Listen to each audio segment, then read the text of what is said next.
दोस्तों, आदाब, नमस्कार, सत श्री अकाल। मैं आपका दोस्त CA MG बेग आपकी खिदमत में फिर से हाजिर हूँ एक नए टॉपिक के साथ। जो स्टार्टअप आपने सुना होगा, आजकल इसकी काफ़ी चर्चा है।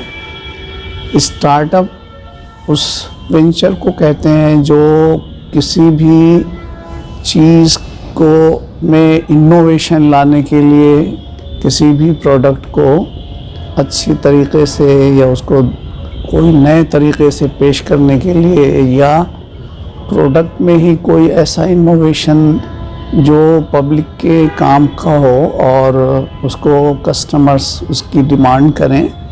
जैसे अभी आपको मैं फॉर एग्ज़ाम्पल मोटे तौर पे बताता हूँ। जैसे आपने ज़ोमैटो का नाम सुना होगा। ये एक न्यू आइडिया है जिसके लिए किसी ने इस बात को अपने जहन में कंसीव किया कि ये डिमांड है आजकल घर तक डिलीवरी करने की, खाने पीने का सामान। या ओला आप देख रहे हैं, ओला चल रही है जिस पे आप घर बैठे अपने लिए टैक्सी का ऑर्डर दे सकते हैं। मिंत्रा है जो आपके घर पे सारे सब प्रोडक्ट्स पहुंचाने में का काम करती है। अमेज़न का नाम सुना होगा आपने, पेटीएम का नाम सुना होगा। ये सारे सब स्टार्टअप्स हुए हैं जो इनोवेशन की वजह से हुए हैं।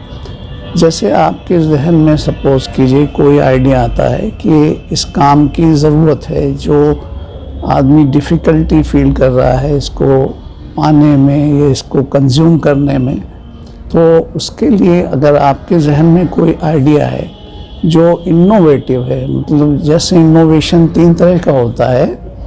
एक तो प्रोडक्ट में इनोवेशन आपने कर दिया, कोई नया प्रोडक्ट बना दिया, या प्रोडक्ट जो ऑलरेडी है उसमें कुछ ऐसी चीज़ें कर दी जिससे उसकी डिमांड बढ़ जाती है। या मार्केटिंग में आपने कोई इनोवेशन किया, या प्रोसेस ऑफ प्रोडक्शन में कोई इनोवेशन किया। तो आप डे टू डे लाइफ में कुछ न कुछ चीज़ें ऑब्ज़र्व करते होंगे जो प्रैक्टिकली आपके भी जहन में आती होगी कि इसका कोई सलूशन होता। तो अगर इस तरह की चीज़ें अगर आपके जहन में आ रही हैं जिनको आप अमली जामा पहनाना चाहते हैं, उसके लिए कंपनी फॉर्मेशन की ज़रूरत पड़ सकती है। उस काम को सर्विस के लिए तो रिसोर्सेज इकट्ठा करने पड़ेंगे। प्रोडक्ट्स के लिए भी मशीनरी और प्लांट वगैरह इकट्ठा करना पड़ेगा, कंपनी डालनी पड़ेगी।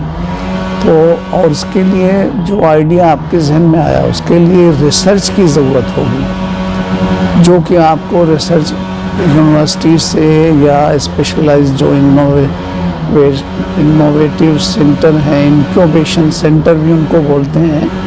इंक्यूबेशन सेंटर में आपके आइडियाज़ के बारे में उसकी फिजिबिलिटी का पता किया जाता है। जैसे इंस्टीट्यूट ऑफ चार्टर्ड अकाउंटेंट्स ने भी एक इंक्यूबेशन सेंटर बनाया है और भी ऑल ओवर इंडिया बनाने वाले हैं, जहां पे आप अपने आइडियाज़ देकर और उसको कंपनी के फॉर्म में ला सकते हैं।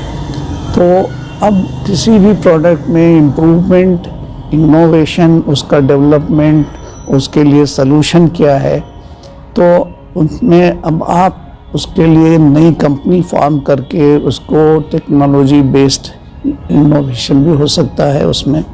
तो आपके आइडियाज़ जो हैं वो इसमें स्टार्टअप में काम आते हैं। अब इसकी स्टेजेस हैं, जैसे आपके जहन में कोई आइडिया आया कि हाँ ये प्रोडक्ट मार्केट में चल सकता है, या ये सर्विस पब्लिक के काम आ सकती है, इसमें बहुत ज़्यादा सहूलत हो सकती है लोगों को, और फास्ट लाइफ है, उसमें क्या क्या चीज़ें नई ईजाद की जा सकती हैं। तो उसके लिए कुछ रिसर्चेस करनी पड़ेंगी, सर्वे करना पड़ेगा, और आपको एक टीम बनानी पड़ेगी जिसमें टेक्निकल पर्सन्स भी हों और प्रोफेशनल्स भी हों जो आपके लिए काम कर सकें कि फ़ंड कहाँ से इकट्ठा होगा। उसके लिए गवर्नमेंट ने भी स्टार्टअप साइट बना रखी है, startupindia.gov.in।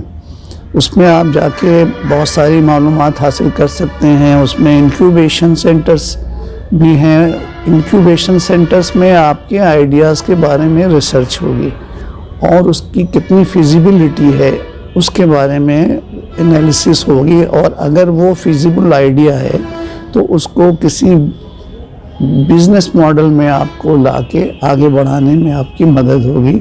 इसके अलावा आपके लिए इन्वेस्टर्स की ज़रूरत होगी जो वेंचर कैपिटल जैसे प्रोवाइड करते हैं, या गवर्नमेंट की बहुत सी फंड स्कीम्स हैं जो आपको इस वेबसाइट पे, स्टार्टअप इंडिया वेबसाइट पे आपको मिल जाएगी।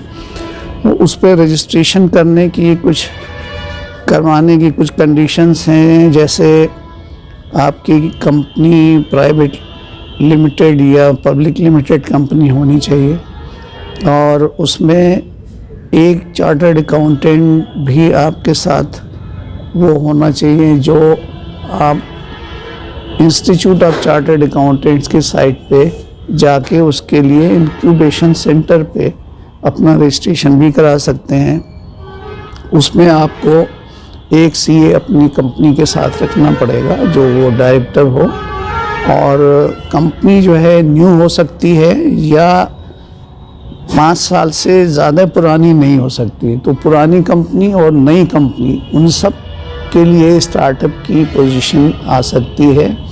नई कंपनियों में आप अपनी कंपनी में जो आपके आइडियाज़ हैं उनकी फिजिबिलिटी देख के उनको इंक्यूबेशन सेंटर में अप्रूव करा के, उसके बाद फिर आप ये गवर्नमेंट साइट पे रजिस्टर करा के आप आगे बढ़ सकते हैं, और या फिर इंस्टीट्यूट ऑफ चार्टर्ड अकाउंटेंट्स की साइट पे अपना रजिस्ट्रेशन करा के उसमें एक डायरेक्टर आप अपना चार्टर्ड अकाउंटेंट कोई प्रोमोटर्स में ले सकते हैं जो आपको हर तरह की एडवाइस करेगा और उस कंपनी को आगे बढ़ाने में, उसको डेवलप करने में और लॉन्च करने में और उसके मैनेजमेंट में आपकी मदद करेगा।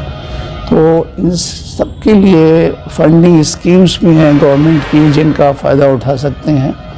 तो मैं दो आपको साइट्स बताता हूँ, आप स्लाइड पीछे बाद में दिखाई पड़ेगी, जिनसे आप कांटेक्ट करके स्टार्टअप के बारे में मालूमात हासिल कर सकते हैं, और इस पे आप कोई ऐसा कदम उठाएं जो आपके लिए और फ्यूचर जनरेशन के लिए फ़ायदेमंद हो सकता है। तो फ्यूचर में किस चीज़ की डिमांड आ सकती है वो सब भी जहन में रख के आप एनालिसिस करेंगे, और प्रेजेंट डे में जो ऑब्जर्वेशन आप करते रहते हैं उन सब चीज़ों में जिनकी नीड्स हैं, अगर तो needs is the mother of invention.